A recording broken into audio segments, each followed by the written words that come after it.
بیا چې د ګرانو کتونکو زمونږ په دغه پروګرام کې یو سوال چا کړی دی او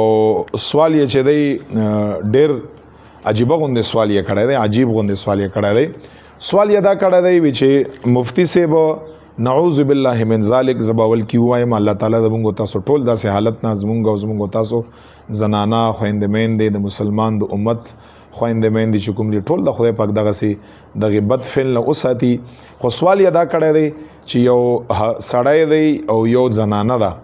او هغوی دواړو یو ځل نعوذ بالله من ذلک زنا سره کړې ده نکاح نه بغیر سره میلاو شوي دي یو ځل یې زنا کړې یا دوه ځل یې کړې یا درې ځل یې کړې زنا کې سره یو ځل مبتلا شوي دي بیا د هغې نه وروستو زنانه په یو ځای کې نکاح شوې ده او دغې سړي بل چا سره نکاح کړې ده خو دغه زنانه او سړی یو ځل دوه ځل درې ځل یې نعوذ بالله زنا کړې ده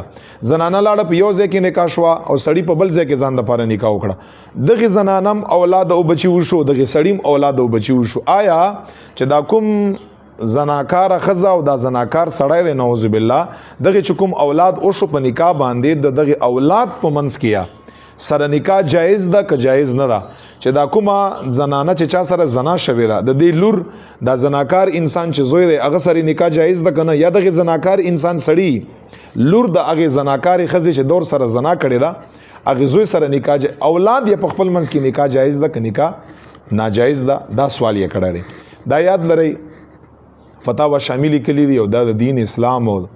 د شریعت په رڼا کې د دغې مسلې جواب دی چې کوم یو انسان نعوذ بالله من ذلک ښځه زنا وکړه کوم سړي سره او کوم سړی زنا وکړه کومې ښځې سره زه دا سړی او ښځه ښایم اول دار ته ښایمه چې په دغې ښځه باندې د دغې سړي اصول او فروع نکاح په طور باندې حرام دي اوس دغه ښځه اولاد یې نه یادومه دغه ښځه د دغې سړي په پلار او په نیکه باندې په طور د نکاح حرام ده نشي اخیستی او دغه ښځه خپله به ذات خود د دغې سړي په زوی او نوسي باندې په فروع نه مراد زوی نوسی هغې سره نکاح نشي کړی همدغه رنګې دا چا چې زنا کړې ده دغه سړی یادوم اولاد یې نه یادومه دغه سړی چې کوم دی د دغې زنانه چې کوم اصول دي یعنې مور او نیا هغې سره د دغه سړي نکاح نه ده جایز همدغه رنګې د دغې زنانه چې کوم فروع دي یعنې زنانه لور نوسی هغې سره دا سړی نکاح نشي کړی دا خو دا زانیه ښځه او دا زنا کوونکی سړي خبره شوه پاتې شو د دوی دواړو اولاد